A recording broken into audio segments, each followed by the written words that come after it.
Hi, welcome to Telling Your Tale, and I'm going to share this screen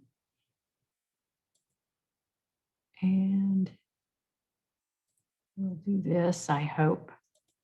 There we go. I'm learning along with everybody else how to do this, and I prefer to do it on my own. In an ideal world, I'd have someone with a camera filming me. But here we are, and I hope to present to you today how to write your family history.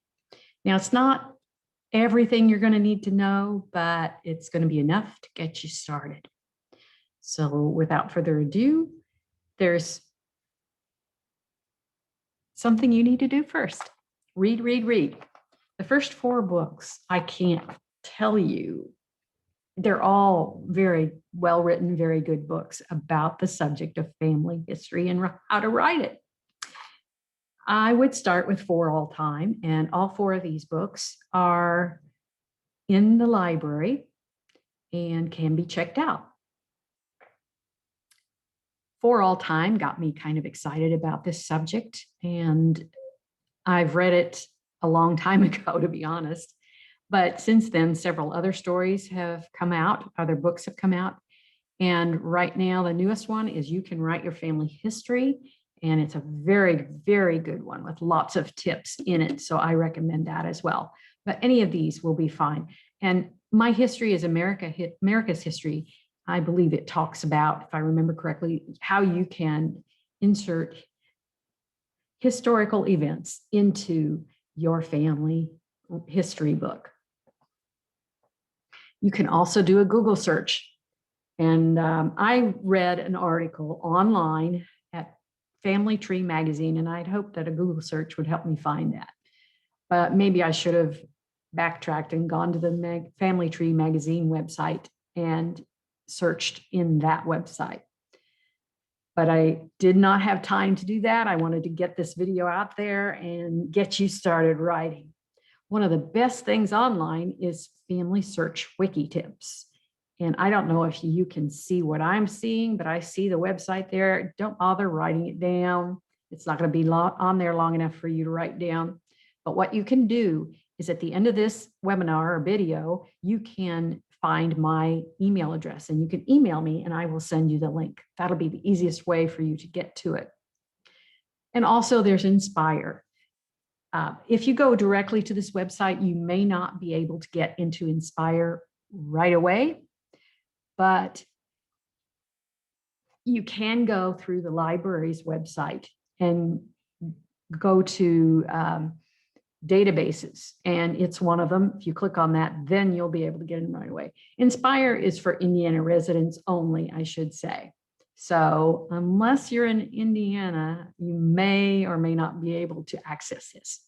But what it is a database of literally millions of magazine and journal articles. And you can find virtually just about anything. When I did a search for writing family history, I came up with 1 million hits. One way to reduce that is to only have it for a certain time period and do an advanced search. And of course, this is a YouTube video, so you might find others on YouTube of the same subject, maybe even better than mine, or maybe not. I don't know. I did not do that search, to be honest. And I'm sure Pinterest has lots of ideas about how to write your family history. But do read at least one of these things or do something before you get started. And in starting with yourself, you're going to want to gather as much information as possible about whoever it is that you plan to write about. And once you've done that and got it all organized, and you might want to make some sort of outline. And do try to include more than just facts and family trees. Facts and family trees, quite honestly, are only interesting to the person who is writing them. Maybe it'll be interesting to your other family members too, but beyond that, it's not interesting to anybody. We do have a lot of family tree history books here in the library that have just facts and just family trees. And that's great. That's good for research. And we'll talk more about that in a little bit. See, the purpose is to get those stories that you've written down on paper so that you can make your family history come alive and have more of an interesting bent to it. And no, your family history doesn't need to be totally nonfiction. It can be fiction, but you be careful if you do add fiction to your story. You need to make sure the reader knows it's fiction. Many people have been sent down the wrong rabbit hole because someone has written a fictional account of something that is not true. You do have to document. Even if it's nonfiction, especially if it's nonfiction, you have to document where you found that information. And you also need to document if it's a story that is fictional. Another way to make your story more interesting is to include photos, and you might use these photos as story starters, as I mentioned here. And then there are suggestions about what you might want to write about. Write about inanimate objects in the photos. And I found that to be intriguing because I was looking at a photo recently. It was of my grandmother sitting at a piano. And as I looked more closely, it was like, wow, that piano is not only brand new in the photo, it is the piano I learned to play on. And from that, I can infer or assume that my mother inherited the piano from my grandmother, and then she taught me how to play the piano. Now, don't ask me to play the piano for you, because I'm only like about a third grade level and I haven't played for literally dozens and dozens of years. So I'm not sure it's like riding a bicycle. You never forget. Well, don't ask. Please don't ask me. But anyway, it's an interesting story. So there you go. Another source of interesting ideas and stories comes from your relatives. You know, what do they know about those photos? And you want to be sure to record those. If you interview them, you use your cell phone if it has a recording feature.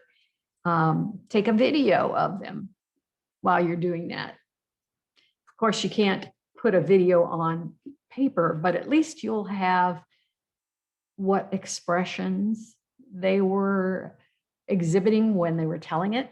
And that can help you tell your story and more embellish a little bit. Jenny was sad when she talked about this story, you know.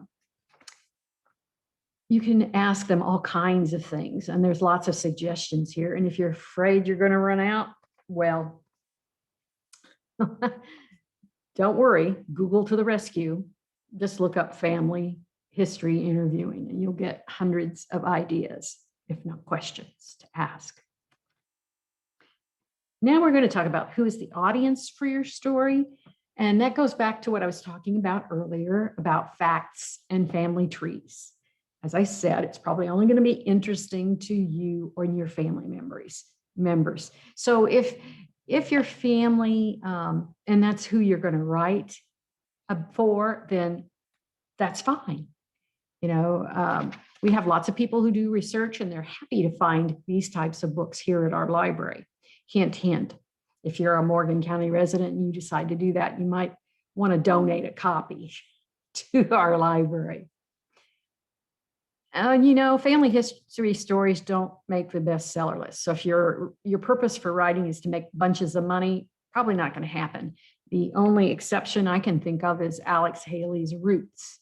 And he probably did a lot of research before he wrote that to make it come alive.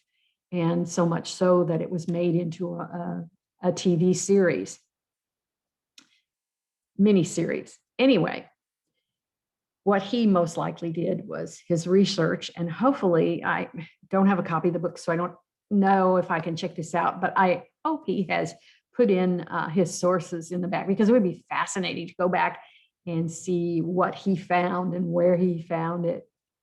But there are ways you can do that, and I mentioned those on the previous slides. And to be quite honest with you, I checked our library catalog, the Evergreen catalog, and it lists his book Roots as a biography, as being in the nonfiction under the 920s. The 920s, by the way, is a collected biography. I find that to be the most appropriate place for his book, because he wrote about more than just himself. He wrote about everybody. He wrote about from the beginnings, and he was lucky to be able to find those beginnings. Most African Americans aren't able to do that. And why do you want to write it? You know, I talked about that. Identify others who can help you with your writing. Maybe you know someone who's really good at grammar and punctuation. Let them help you. You won't regret it. There may be writers groups out there. Let them help you. Join a writers group if you can. We have a magazine called Writers. You know, you might want to come in and look at some issues of those, or check out some even. What form will you use to create your family history? Are you going to put it in a 3-ring binder? Are you going to go to a copy shop and have it spiral bound? Or are you going to go all out and have it hardbound?